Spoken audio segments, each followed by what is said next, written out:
युधिष्ठिर भगवान श्री कृष्ण से पूछते हैं कि भगवान, पुण्यमयी एकादशी तिथि कैसे उत्पन्न हुई। भगवान श्री कृष्ण ने बताना शुरू किया कि हे कुंती नंदन, प्राचीन समय में एक मुर नाम का दानव उत्पन्न हुआ था जो बहुत ही शक्तिशाली था, जिसने स्वर्ग के समस्त देवताओं को जीत लिया।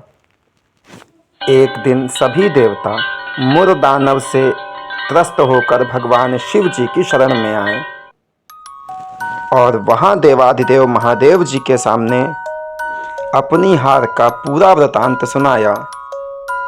भगवान महादेव बोले, हमें भगवान विष्णु के पास चलकर उनसे सहायता मांगनी चाहिए।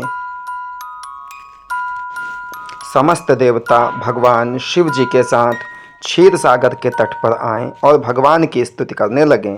देवराज इंद्र ने भगवान के सामने सब वृतांत सुनाया।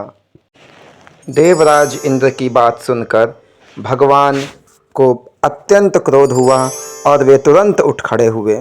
इसके पश्चात वे उस दानव के पास युद्ध के लिए आए।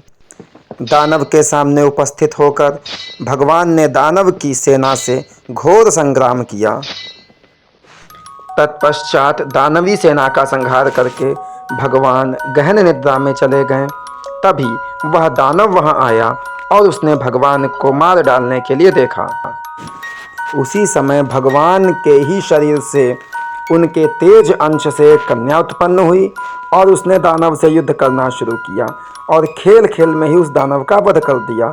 तत्पश्चात जब भगवान जागे तब उन्होंने उस कन्या को देखा और उस कन्या को वरदान दिया कि हे देवी, तुम 11वीं तिथि को उत्पन्न हुई हो, अतः तुम एकादशी कही जाओगी और तुम्हारी तिथि में जो मुझ में भक्ति रखते हुए व्रत करेंगे उनके सभी पाप नष्ट हो जाएंगे, उन्हें मेरी प्रसन्नता प्राप्त होगी, साथ ही साथ उन्हें सभी प्रकार के भोग व मोक्ष प्राप्त होंगे। ऐसा वरदान प्राप्त करके महाव्रता एकादशी जी अत्यंत प्रसन्न हुई और उन्होंने भगवान को प्रणाम किया।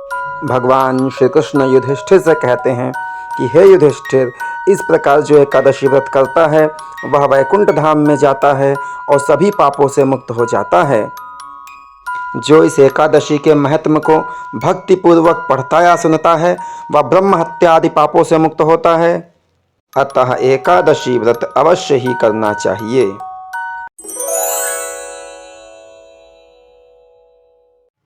तो दोस्तों, आज की ये उत्पत्ति एकादशी की कथा आशा करता हूँ आप सबको पसंद आई होगी।